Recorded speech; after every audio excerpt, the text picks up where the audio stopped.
There were two boys in the same class. The first one caught on to everything instantly. The teacher hadn't even finished explaining, and he already got it, raised his hand, answered. Math came so easily to him that he barely did his homework. Why would he? Everyone around him said, "What a gifted kid."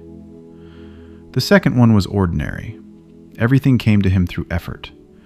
He'd reread things 3 times, rewrite them, stay after class, ask again. Nobody called him gifted.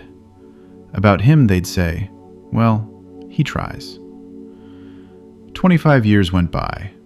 The first one stayed a man who once showed promise. He didn't turn into some cartoon failure, no.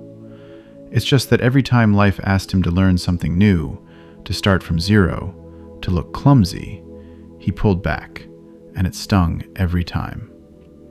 It didn't fit the image of the gifted boy he was used to remembering himself as. To this day, he's sort of still waiting for life to finally recognize his talent. The second one wasn't waiting to be recognized. He built himself every day. And he grew up, not necessarily into a rich man, not into a winner on a magazine cover, but into a man with a spine, the kind who knows how to learn, who doesn't fall apart when he fails, the one people come to when things get hard. What happened between them over those 25 years? Why did one keep his talent but lose his momentum, while the other, with no loud gift at all, built a real person inside himself? That's what today is about, and it might be one of the most important conversations there is about what actually shapes a human life. Jeff Bezos once shared a thought with a graduating class. What matters to me here isn't him. It's how precise the thought is. He said, "Gifts aren't a choice. The choice is what you did with the gifts." And he added something worth stopping on. Your gifts were given to you. You had nothing to do with them. You didn't earn your intelligence, your ear for music, your health, the family you were born into. It came to you for free. You can't take credit for a gift. That doesn't cheapen the gift. It just puts it in its right place. A choice is something else. A choice is what you do with what you were handed. And that's where you can either respect yourself or not. Because we're used to admiring gifts. So talented, so smart. We put gifts on a pedestal. And without noticing, we teach people, especially children, that their worth is in what they were handed, not in what they do. And, as it turns out, that makes people fragile. The Stanford psychologist Carol Dweck spent decades studying one simple thing. What happens to children who are praised in different ways? Some, after they succeeded, were praised for being smart. Others, for their effort. Then they were all given harder problems. The ones praised for being smart started protecting the image of being smart. They picked the easier tasks so they wouldn't risk their status, and they backed off fast at the first failure. For them, failure was a threat to who they were. The ones praised for effort reached for the hard ones. Failure didn't break them. For them, it was part of the process, not a verdict. The first kind spends a lifetime defending an image. The second spends a lifetime investing. A gift without choice runs out of air. And choice often carries a person somewhere a gift alone never could. Here I have to be honest, so we don't slide into a pretty lie. Gifts are real. People aren't born equal in ability. One person picks up math faster, another is taller, another is calmer by nature. It's foolish to deny that. Even the researchers who've studied outstanding musicians and athletes admit it. Effort alone isn't always enough. Natural ability matters too. Talent is a real thing. It speeds up the start. But talent doesn't replace character. Over the long haul, What decides it isn't the ability itself. It's the ability to endure the work, the boredom, the failures, and the endless repetition. Talent can open a door, but it doesn't walk the road for you.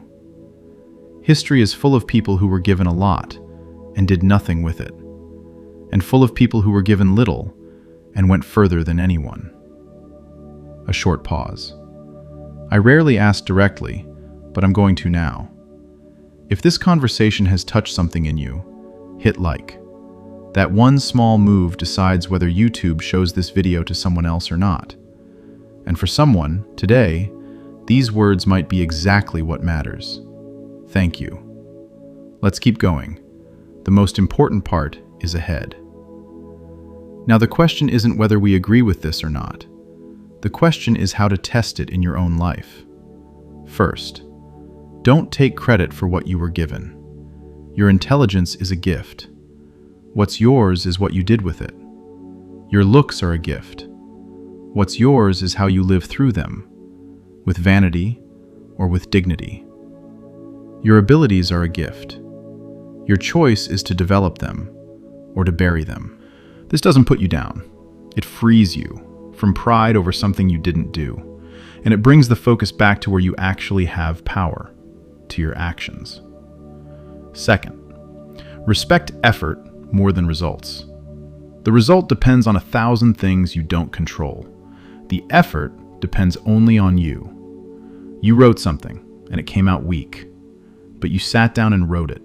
You showed up to train, and you're still in terrible shape, but you showed up. You had the honest conversation. It came out clumsy, but you didn't run from it. That's what's in your hands, and that you can respect yourself for, even when the result isn't there yet. Someone who's learned to respect his own effort stops falling apart over failure, because he's no longer holding on to the fragile, "I'm good when it works out." Third, learn not to fear the hard thing. The most honest sign of what your self-worth is built on is how you react to difficulty. Failure is frightening to the person defending an image, but it becomes raw material for the person building character. And there's one word that changes everything about how you relate to failure. The word yet. Not "I can't do this," but "I can't do this yet." One small addition, and a dead end turns into a road. Fourth, build your life out of daily choices. A life isn't determined by grand decisions once a decade. It's assembled from small choices every day. Got up or slept through it. Did it or put it off. Told the truth or told a small lie. Held on or snapped. No one sees these choices. They're not impressive. But it's out of them, brick by brick, that a person becomes whoever he turns out to be at 40, at 50, at 80. And here, the deepest part. If your gifts were given to you, a natural question comes up. By whom? You don't have to rush to an answer. But the simple fact that the best in you arrived as a gift you didn't earn says something important. And here, pride slowly gives way to gratitude. If something was given to me, then I'm not the owner in any absolute sense. I'm a steward. And one day the question won't be how much I received, but what I did with what was entrusted to me. That changes the whole structure of a life. Life stops being just a set of my wants. It becomes something entrusted to me. And then the main question sounds different. Not, how do I fulfill myself? But what will I do with what's been entrusted to me? The first question keeps a person forever hungry. The second makes him alive. Let's come back to the two boys. The difference between them wasn't the gift. The first one had the gift. The difference is that one of them spent his whole life guarding his gift like an exhibit under glass, afraid to drop it. And the other spent himself, every day, in the small things, the unseen things, the hard things. And by 40, it turned out, the gift under glass was dead, and the effort, poured in day after day, had built a person. In that speech, Bezos left the graduates with one question. I'll ask it of you. At 80, a person isn't left with a list of his talents. He's left with the memory of his choices, where he lost his nerve, where he stayed faithful, where he buried a gift, where he went ahead even though he was afraid, where he chose the truth even when the lie was more convenient. 80 years isn't about what you were given. It's about what you did with it. So maybe it's worth starting to collect those choices today. If this conversation turned something over inside you, leave a like. In the comments, answer honestly for yourself. What choice from the past year are you not ashamed of? Not a gift, a choice. Subscribe if the way we talk here is close to you. No shouting, no cheap promises. And if you thought of someone stuck in the "but I'm the talented one" image, or someone who quietly puts in the work and doesn't see how strong he already is, send it to them. Gifts say a lot about what a person was given, but choices show who he became.